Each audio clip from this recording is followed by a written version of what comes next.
अस्सलाम वालेकुम students.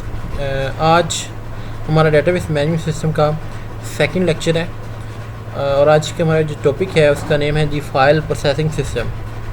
File processing system basically एक ओल्ड मेथड है जो कि हमारे कंप्यूटर सिस्टम के अंदर मौजूद फाइल्स या डाटा को मैनेज करने के लिए इस्तेमाल किया जाता था। आज डेफिनेशन देखते हैं क्या लिखते हैं उसमें जी। वो कह रहे हैं जी ट्रांजिशनल और simple file processing is the first computer based method to handle business applications. यानी कि ये हमारे पास एक पहला मेथड था कंप्यूटर सिस्टम के अंदर जो हमारे कंप्यूटर की फाइल्स को, हमारे कंप्यूटर की जो एप्लीकेशन थी उनको मैनेज करने के लिए इस्तेमाल किया जाता था। In the past many organisation store data in files और टेप और डिस्क। वो कह रहे हैं कि जो माजी के अंदर बहुत सारी ऑर्गेनाइजेशन जो अपना डाटा था, अपनी फाइल थी, टेप या डिस्क के ऊपर स्टोर करती थी। अब वो स्टोर किस तरह से होती थी, उन स्टोर करने के जो कंट्रोल था वो फाइल प्रोसेसिंग सिस्टम के थ्रू कंट्रोल किया जाता था। The data was manage using file processing system. In a typical file processing system each department in an organisation has its own set of files. The files are design specially for their own application. कह रहे हैं जी एक business के अंदर या एक system के अंदर हर डिपार्टमेंट की जो फ़ाइल होती थी वो अलग होती थी। ठीक है, यानी कि अगर मेरे पास एक कॉलेज का सिस्टम है तो उस कॉलेज के अंदर स्टूडेंट की अलग फ़ाइल होगी, टीचर्स की अलग फ़ाइल होगी, फ़ी सेक्शन की अलग फ़ाइल होगी, यानी कि लाइब्रेरी की अलग फ़ाइल होगी। यानी कि हर जो आपका कह सकते हैं डिपार्टमेंट है किसी ऑर्गेनाइजेशन के अंदर, उसकी जो फ़ाइल होगी वो अलग होती थी। आगे उसने एग्जांपल भी दी हुई है। यूज़र है, यूज़र किससे इंटरेक्ट करता था, स्टूडेंट प्रोसेसिंग सिस्टम के साथ। और स्टूडेंट प्रोसेसिंग सिस्टम के पास क्या होती थी, एक स्टूडेंट फाइल होती थी। यानी कि यूज़र ने इंटरेक्ट करना है आपके प्रोसेसिंग सिस्टम के साथ और आपके प्रोसेसिंग सिस्टम किससे इंटरेक्ट करता था, आपकी उस फाइल के साथ, उस रेलिवेंट फाइल के साथ। और होप सो आपको क्लियर हो गया होगा कि फ़ाइल प्रोसेसिंग सिस्टम होता क्या है। दोबारा रिपीट कर दूं, फ़ाइल प्रोसेसिंग सिस्टम हमारे पास माजी के अंदर एक ऐसा सिस्टम था जिसके थ्रू हम अपने कंप्यूटर सिस्टम के अंदर मौजूद फाइल्स को मैनेज करते थे। मैनेज किस कहते हैं जी, मैनेज आप लोगों ने वर्ड सुना होगा। जैसे हम कहते हैं जी आप आज अगर आपने कोई पार्टी करनी हो तो क्या कहते हैं जी, एक बंदे को कह देते हैं कि सारे के सारे जो इंतज़ाम है उसको मैनेज तुम करोगे। बेसिकली मैनेज करने का मकसद क्या होता है कि सब चीज़ों को हैंडल वो करेगा। ठीक है, उसकी यानी कि सारी की सारी रिस्पॉन्सिबिलिटी उस पर होगी। सेम इसी तरीके से फाइल प्रोसेसिंग सिस्टम क्या करता था, तमाम चीज़ों को कंट्रोल करता था कि सब की सब चीज़ें किस तरह से परफॉर्म होगी हमारे कंप्यूटर सिस्टम के अंदर। ठीक है जी। नेक्स्ट वो नीचे एक लाइन लिखी हुई है, वो कह रहा है जी business organisation have use file processing system for many years but this system has many disadvantages. वो कह रहा है कि जो बिज़नेस की ऑर्गेनाइजेशन थी उन्होंने ये सिस्टम काफ़ी अर्से के लिए यूज़ तो किया, लेकिन इस सिस्टम के अंदर बहुत सारे डिसएडवांटेजेस थे, बहुत सारे इसमें फॉल्ट्स मौजूद थे। अब वो फॉल्ट्स कौन कौन से थे, नेक्स्ट हमारा टॉपिक यही है कि disadvantages of file processing system. कुछ इंपॉर्टेंट डिसएडवांटेजेस जो फाइल प्रोसेसिंग सिस्टम के अंदर थे उसमें से नंबर 1 पे आता है जी data redundancy and inconsistency. Data redundancy and inconsistency थोड़ी सी मुख्तलिफ चीज़ें हैं। पहले हम देखते हैं जी डाटा रिडंडेंसी को। इन डेफिनेशन पढ़ लेते हैं, वो कहता क्या है जी, in file processing system the same data may be duplicated in several files. Suppose there are 2 files, students and library. The file students contain the roll number, name, address and telephone number and other details of all students in the college. The file library contains the roll number and name of those students who get a book from library along with the information about the rented books. The data of one students appear in 2 files. This is known as a data redundancy. This redundancy causes higher storage. Okay, इसको मैं उर्दू में explain कर देता हूँ जी। वो कह रहे हैं कि जो फाइल प्रोसेसिंग सिस्टम के अंदर था, जैसे मैंने आपको पहले बताया कि होता क्या था, हर डिपार्टमेंट की अलग से फ़ाइल होती थी। तो अलग से फ़ाइल होगी तो क्या होगा, अलग से डाटा होगा हर फाइल के अंदर। और फॉर एग्जांपल हमने कॉलेज की एग्जांपल ली, कॉलेज के अंदर डिपार्टमेंट्स हमारे पास से स्टूडेंट था, उसकी अलग फ़ाइल है, टीचर की अलग फ़ाइल है, लाइब्रेरी की अलग फ़ाइल है, फ़ी सेक्शन की अलग अलग फ़ाइल है। यहाँ पे वो एग्जांपल ले रहा है कि फॉर एग्जांपल हमारे पास जो 1000 स्टूडेंट्स हमारे कॉलेज के अंदर है। अब क्या होगा, 1000 स्टूडेंट्स का जो डाटा है वो हमारी स्टूडेंट फाइल के अंदर मौजूद है। अब उन 1000 स्टूडेंट में से फॉर एग्जांपल एक स्टूडेंट है जिसका नेम है जी अली। अब वो क्या करता है, वो लाइब्रेरी जाता है और लाइब्रेरी से एक बुक ले लेता है, ठीक है। आज जब वो बुक इशू करवाएगा तो लाइब्रेरी का जो इंचार्ज होगा वो क्या करेगा, अपनी लाइब्रेरी की फ़ाइल के अंदर उस स्टूडेंट का सारा डाटा लिखेगा, उस स्टूडेंट का नेम लिखेगा, उस स्टूडेंट का रोल नंबर लिखेगा, उस स्टूडेंट्स का एड्रेस लिखेगा, उस स्टूडेंट का फ़ोन नंबर लिखेगा। ये सारा डाटा वो अपनी फ़ाइल में लिख लेगा। अब होगा क्या, उस अली स्टूडेंट का जो डाटा है वो स्टूडेंट फाइल के अंदर भी पड़ा है और वो लाइब्रेरी फ़ाइल के अंदर भी पड़ा है। एक स्टूडेंट एक ही है लेकिन जो उसका डाटा 2 फाइल्स में पड़ा है, तो इसे हम क्या कहते हैं जी, डाटा रिडंडेंसी, यानी कि डाटा को 2 मुख्तलिफ जगह पर सेम किस्म का डाटा मौजूद है। तो क्या होगा, इसे हम क्या कहते हैं जी, स्टूडेंट एक ही है लेकिन उसका डाटा 2 फाइल्स में पड़ा है, तो इसे हम क्या कहते हैं जी, डाटा रिडंडेंसी कहते हैं। और ये इसका नुकसान क्या होता है, इसका नुकसान ये होता है कि हमारी जो स्टोरेज कैपेसिटी है वो इंक्रीज़ हो जाती है, क्योंकि हमारा डाटा बार बार रिपीट हो रहा है। तो होगा क्या, हमारी स्टोरेज कैपेसिटी रिपीट होगी, इंक्रीज़ हो जाएगी। जब स्टोरेज कैपेसिटी इंक्रीज़ होगी तो क्या होगा, हमें महंगी स्टोरेज डिवाइसेस लेनी पड़ेंगी। तो ये एक बहुत बड़ा डिसएडवांटेज था हमारी फाइल प्रोसेसिंग सिस्टम के अंदर। नेक्स्ट हमारे पास है जी डाटा इनकन्सिस्टेंसी, इसी का ही पार्ट है। इनकन्सिस्टेंसी कहते हैं जी कि हमारा जो डाटा है the situation can also result in data inconsistency. Inconsistency means that 2 files में contain different data of the same student. इसका मतलब है कि हमारे पास 2 फाइल्स जो हैं वो एक स्टूडेंट का मुख्तलिफ डाटा रखे। अब फॉर एग्जांपल अली जो स्टूडेंट था उसका डाटा स्टूडेंट की फ़ाइल में भी पड़ा हो गया और लाइब्रेरी की फ़ाइल में भी मौजूद है। अब होता क्या है जी, कुछ अर्सा के बाद अली क्या करता है, अपना फ़ोन नंबर चेंज कर लेता है। अब वो फ़ोन नंबर जो उसने चेंज किया था वो क्या करता है जी, वो स्टूडेंट की फ़ाइल के अंदर स्टूडेंट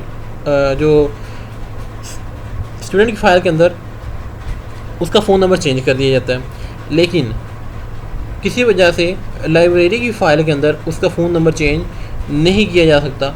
तो हुआ क्या, स्टूडेंट एक ही है, अली स्टूडेंट है, लेकिन उसका डाटा जो है वो स्टूडेंट फ़ाइल के अंदर कुछ और पड़ा है और लाइब्रेरी की फ़ाइल के अंदर कुछ और पड़ा है। यानी कि स्टूडेंट फ़ाइल के अंदर उसका फ़ोन नंबर नया है और जो लाइब्रेरी की फ़ाइल के अंदर उसका फ़ोन नंबर पुराना है। तो क्या हुआ, स्टूडेंट एक ही है लेकिन डाटा क्या है, मुख्तलिफ है। इसे हम क्या कहते हैं जी, डाटा इनकन्सिस्टेंसी कहते हैं। होप सो आपको ये पहला पॉइंट क्लियर हो गया होगा। हमारे पास नेक्स्ट पॉइंट है जी, डाटा आइसोलेशन। डाटा आइसोलेशन क्या है, ये भी उसी के थ्रू हम एक्सप्लेन कर देते हैं कि अब हुआ क्या, हमारे पास अली की जो स्टूडेंट था उसका डाटा 2 मुख्तलिफ फ़ाइल के अंदर डिफरेंट पड़ा है। अब फ्यूचर के अंदर फॉर एग्जांपल मैंने उस स्टूडेंट को कोई मैसेज करना है, ठीक है, मैंने मैसेज करना है कि अपनी फ़ीस जमा करवाओ या आपकी रोल नंबर स्लिप आ गई है, कोई भी इस तरह का मैंने उसे मैसेज करना है। अब मैं मैसेज करने के लिए मैं क्या करूँगा, मुझे उसका फ़ोन नंबर चाहिए। अब फ़ोन नंबर जब मैं फाइंड करने की कोशिश करूँगा तो होगा क्या, मेरे पास 2 फ़ोन नंबर शो हो जाएंगे। एक तो फ़ोन नंबर मेरे पास वो नया वाला शो हो जाएगा, एक पुराने वाला शो हो जाएगा। अब हुआ क्या, यहाँ पे डाटा आइसोलेशन की प्रॉब्लम ऑकर हुई है कि मेरे पास मुझे कंफर्म नहीं पता कि उसका स्टूडेंट का जो फ़ोन नंबर है वो कौन से वाला ठीक है। अब मुझे तो नहीं पता कि उसने जो फ़ोन नंबर है उसका इस वक्त कौन सा ऑन है। तो हुआ क्या कि हमारा जो प्रॉब्लम ऑकर हो गई है कि मेरे पास 2 डिफरेंट फ़ाइल के अंदर डिफरेंट डाटा मौजूद था और जब मुझे इसकी ज़रूरत पड़ी है तो मैं सही तरीके से पता नहीं चला सका कि उसका एक्यूरेट डाटा कौन सा है। तो ये हमारे पास सेकंड इसका डिसएडवांटेज था। नंबर 3 के ऊपर इंटेग्रिटी प्रॉब्लम्स। इंटेग्रिटी कहते हैं रूल्स एंड रेगुलेशंस को। Integrity means reliability and accuracy of data, यानी कि इंटेग्रिटी मींस कि हमारा जो डाटा है क्या वो डाटा ठीक भी है या नहीं ठीक है। The stored data must satisfy certain types of consistency constraint. For example, roll number and marks of students should be in numeric value. It is very difficult to apply these constraints on files in file processing system.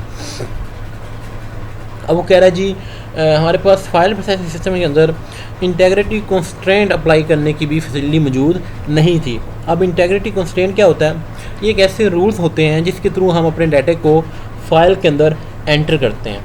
मिसाल के तौर पर उसने example दिया है कि हमें पता है जी रोल नंबर हमारे पास अगर स्टूडेंट का इंटर करना है तो रोल नंबर आप लोग डिजिट्स के थ्रू ऐड कर सकते हैं या अल्फ़ाबेट्स के थ्रू भी ऐड कर सकते हैं। फॉर एग्जांपल एक स्टूडेंट का रोल नंबर है 22, अब 22 मैं डिजिट्स में भी लिख सकता हूँ और अल्फ़ाबेटिक्स में भी लिख सकता हूँ, लेकिन मुझे यहाँ पर हमने जो रूल बनाया है, हमने सोचा था कि हमारे तमाम के तमाम जो रोल नंबर होंगे वो डिजिट्स के अंदर होंगे, लेकिन हम ये रूल जो है वो अपनी फ़ाइल के ऊपर अप्लाई नहीं कर सकते। ठीक है, इससे होगा क्या, इससे ये हमारे पास प्रॉब्लम होकर हो सकती है कि हो सकता है मैंने किसी स्टूडेंट का जो फ़ोन नंबर है वो डिजिट्स के अंदर लिख दिया हो, किसी स्टूडेंट का जो रोल नंबर है मैंने वो अल्फ़ाबेटिक्स में लिख दिया हो, लेकिन हमारा प्रोग्राम, हमारा फाइल प्रोसेसिंग सिस्टम हमें इस बात की फैसिलिटी प्रोवाइड नहीं करता कि मैं उसके ऊपर कोई चेक अप्लाई कर दूं कि उसके अंदर सिर्फ़ और सिर्फ डिजिट्स इंटर किए जा सकें या सिर्फ़ और सिर्फ अल्फ़ाबेटिक्स इंटर किए जा सकें। ये फैसिलिटी हमें फाइल प्रोसेसिंग सिस्टम नहीं प्रोवाइड करता था, लेकिन आज की जो लेटेस्ट हमारे पास सिस्टम्स मौजूद हैं वो ये फैसिलिटी प्रोवाइड करते हैं। ऑल्सो ये क्लियर हो गया आपको। थर्ड पॉइंट, नंबर 4 पे हमारा पॉइंट है जी program data dependency. Data dependency इसका क्या मतलब है जी? इसका मतलब ये है कि हमारे पास जो फाइल्स हम तैयार करते थे फाइल प्रोसेसिंग सिस्टम के अंदर, वो फाइल डिपेंड करती थी अपने सॉफ्टवेयर के ऊपर। यानी कि जो फ़ाइल मैंने जिस सॉफ्टवेयर के अंदर बनाई है वो फ़ाइल सिर्फ उसी सॉफ्टवेयर के अंदर चलेगी, उसके अलावा वो फ़ाइल किसी और सॉफ्टवेयर के अंदर नहीं चल सकती। इसे मैं एग्जांपल के साथ एक्सप्लेन कर देता हूँ। फॉर एग्जांपल मेरे पास एक 5 प्रोग्राम है, प्रोग्राम ए है, प्रोग्राम बी है, प्रोग्राम सी है, प्रोग्राम डी है और प्रोग्राम ई है। अब एक प्रोग्राम ए की मदद से मैंने एक फ़ाइल बनाई है, फ़ाइल 1। अब वो फ़ाइल 1 मैंने बनाई थी प्रोग्राम ए के अंदर। अब वो फ़ाइल 1 सिर्फ और सिर्फ प्रोग्राम ए के अंदर ही चलेगी। उस फाइल 1 को मैं प्रोग्राम बी या प्रोग्राम सी के अंदर नहीं रन कर सकता। क्यों नहीं रन कर सकता? क्योंकि फाइल प्रोसेसिंग सिस्टम के अंदर प्रोग्राम डाटा डिपेंडेंसी होती है। प्रोग्राम हमारा डाटा के ऊपर डिपेंड कर रहा होता है और डाटा हमारा प्रोग्राम के ऊपर डिपेंड कर रहा है, तो मैं उस फाइल को किसी और प्रोग्राम के अंदर रन नहीं कर सकता। लेकिन आज की जो लेटेस्ट फाइल्स हैं, फॉर एग्जांपल MS एक्सेल, आप लोगों ने नाम सुना होगा, उसकी जो फ़ाइल है, अगर उस फाइल को मैं किसी और, बहुत सारे हमारे पास सॉफ्टवेयर मौजूद हैं, मैं उस फाइल को और डिफरेंट सॉफ्टवेयर के अंदर यूज़ कर सकता हूँ। तो ये फैसिलिटी हमारे पास फाइल प्रोसेसिंग सिस्टम के अंदर पहले मौजूद नहीं होती थी। नेक्स्ट हमारे पास है जी नंबर 5 पे है ऑटोमेसिटी और प्रॉब्लम। ये क्या है जी, पढ़ लेते हैं। An operation on data may consist of different steps. A collection of all steps required to complete a process is known as a transaction. The automaticity means that either one transaction should take place as a whole or it should not take place at all. Suppose the user wants to transfer money from account A to account B. This process consists of 2 steps. Deduct the money from account A, add the money to account B. Suppose that the system fails when the computer has performed the first step. It means that the amount has been deducted from account A but has not been added to account B. This situation can make data inconsistent. File processing system does not provide the facility to ensure the atomicity of data. अब इसका मतलब क्या है जी? मैं explain कर देता हूँ। जो इसने एग्जांपल लिया हम उसी एग्जांपल को लेते हैं। वो कह रहा है जो हम कोई भी काम जब करते हैं वो काम डिफरेंट स्टेप्स पर मुश्तमिल हो सकता है, यानी कि उसके अंदर मल्टीपल स्टेप्स मौजूद हो सकते हैं। अब ऑटोमेसिटी का मतलब ये है कि या तो हम उस जो काम को है वो या तो पूरा करें, ठीक है, या वो हम पूरा काम ही ना करें। ये ना हो कि हमने आधा काम कर दिया है और आधा काम हमने छोड़ दिया है। जो ये प्रॉब्लम हमारे पास फाइल प्रोसेसिंग सिस्टम के अंदर मौजूद थी। एग्जांपल देता हूँ, वो यहाँ पर एग्जांपल देता है। फॉर एग्जांपल मैंने मनी ट्रांसफ़र करनी है, ठीक है, मैंने अपने अकाउंट से किसी दूसरे के अकाउंट में पैसे ट्रांसफ़र करने हैं। तो ये स्टेप्स, वो कह रहा है कि ये जो प्रोसेस है ये 2 स्टेप्स के अंदर होगा। पहला स्टेप क्या होगा, जो पैसे हैं वो मेरे अकाउंट से डिडक्ट किए जाएंगे, मेरे अकाउंट से उसकी कटौती कर ली जाएगी। और सेकंड स्टेप क्या होगा, दूसरे बंदे के अकाउंट में वो पैसे ऐड कर दिए जाएंगे, ठीक है। ये 2 स्टेप्स हैं। अब वो कह रहा है सपोज़ मैंने ये ट्रांजैक्शन, ये प्रोसेस स्टार्ट किया, मैंने 10,000 रुपये ट्रांसफ़र करने थे किसी दूसरे अकाउंट में, ठीक है। अब पहला स्टेप क्या था, पहला स्टेप में 10,000 मेरे अकाउंट से काट लिए जाएंगे। अब पहला स्टेप जैसे ही हुआ है, 10,000 मेरे अकाउंट से काट लिए गए हैं, तो क्या होता है, फॉर एग्जांपल किसी वजह से हमारा कंप्यूटर फेल हो जाता है और हमारा कंप्यूटर सिस्टम जो है वो बंद हो जाता है। अब यहाँ पर क्या होगा, अब एक स्टेप तो हो गया लेकिन दूसरा स्टेप तो अभी हुआ ही नहीं था, दूसरी तरफ तो पैसे अभी पहुँचे ही नहीं थे। तो फाइल प्रोसेसिंग सिस्टम के अंदर यहाँ पर हमारे पास प्रॉब्लम आ जाती थी, यहाँ पे मसला क्रिएट हो जाता था, क्योंकि एक स्टेप हुआ है दूसरा तो भाई हुआ ही नहीं। तो यहाँ पे हमें काफ़ी सारी प्रॉब्लम्स फेस होती थी फाइल प्रोसेसिंग सिस्टम के अंदर। लेकिन लेटेस्ट आज के जो दौर में हम सिस्टम इस्तेमाल करते हैं उसमें अगर इस तरह की कोई सिचुएशन हो कि हमारे पैसे जो हैं हमारे अकाउंट से डिटेक्ट हो जाएं लेकिन दूसरे बंदे के अकाउंट तक ना पहुँचें, तो होता क्या है, ऑटोमेटिकली वो पैसे थोड़ी देर बाद, कुछ वक्त के बाद वो हमारे अकाउंट में वापस ट्रांसफ़र कर दिए जाते हैं। तो ये क्या है, आज के दौर में इस प्रॉब्लम का हल फाइंड कर लिया गया है। लेकिन फाइल प्रोसेसिंग सिस्टम जब यूज़ किया जाता था तब इस प्रॉब्लम का हल हमारे पास नहीं था, तो हमें इस प्रॉब्लम को काफ़ी सारी मुश्किलात पेश आती थी इस प्रॉब्लम को फेस करने में। ये नंबर 5 था। नेक्स्ट नंबर 6 है सिक्योरिटी प्रॉब्लम्स। फर्स्ट लेक्चर में मैंने आपको बताया था कि आज के दौर में कहा जाता है कि सबसे ज़्यादा जो कीमती चीज़ है, पैसों से भी, किसी इंसान के पैसों से ज़्यादा उसकी कीमती चीज़ उसका डाटा होती है, ठीक है। तो उस डाटे को सिक्योर जब तक नहीं किया जाता तो ज़ाहिर सी बात है डाटा हर वक्त ख़तरे में है। कोई भी हमारे डाटा को इंटरनेट के थ्रू कि यहाँ हैकिंग के थ्रू चोरी कर सकता है। तो फाइल प्रोसेसिंग सिस्टम के अंदर हमारे पास सिक्योरिटी की बहुत बड़ी प्रॉब्लम थी। हम अपने डाटे के ऊपर किसी भी किस्म का पासवर्ड वगैरह नहीं अप्लाई कर सकते थे। ये सारी प्रॉब्लम्स हमारे पास, इसलिए हमारा जो डाटा था वो बहुत अनसिक्योर होता था फाइल प्रोसेसिंग सिस्टम के अंदर। तो ये भी एक बहुत बड़ी प्रॉब्लम थी। लास्ट में हमारे पास एक प्रॉब्लम है जी, प्रोग्राम मेंटेनेंस।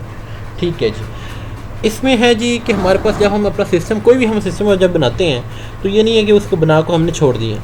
फ्यूचर के अंदर उसमें बेहतरी की ज़रूरत हमें हमेशा पड़ती रहती है, ठीक है। उसमें हमें बहुत सारे फॉल्ट्स नज़र आते हैं बाद में, जिसे हम बाद में मेंटेनेंस, उसको मेंटेन करते रहते हैं, उसको सोल्व करते रहते हैं। वो कह रहे हैं जब हम फाइल प्रोसेसिंग सिस्टम के अंदर जो सिस्टम बनाया गया होता था उसको मेंटेन करना बहुत मुश्किल था, ठीक है। उसके ऊपर बहुत सारी कॉस्ट बहुत ज़्यादा लगती थी। यानी कि अगर मैंने एक फाइल प्रोसेसिंग सिस्टम बनाया है और अगर उसमें फ्यूचर के अंदर उसमें कोई प्रॉब्लम नज़र आई है तो उस प्रॉब्लम को सॉल्व करने के लिए मुझे काफ़ी सारे पैसे ज़ाया हो जाते थे। तो ये हमारे पास एक बहुत ज़्यादा इशू था फाइल प्रोसेसिंग सिस्टम के। तो आई थिंक आप लोगों को सब क्लियर हो गया होगा। आज हमारा टॉपिक फाइल प्रोसेसिंग सिस्टम और उसके डिसएडवांटेजेस है। अगर आपको कोई भी क्वेश्चन हो तो आप उसे नोट कर लें। फ्राइडे वाले दिन हमारा जो दिन डे होगा, पूरा डे वो हमारा क्वेश्चंस का ही डे होगा। आप लोग क्वेश्चंस कर सकते हैं फ्राइडे वाले दिन। मैं आपको उसका आंसर्स प्रोवाइड कर दूँगा। Thank you very much.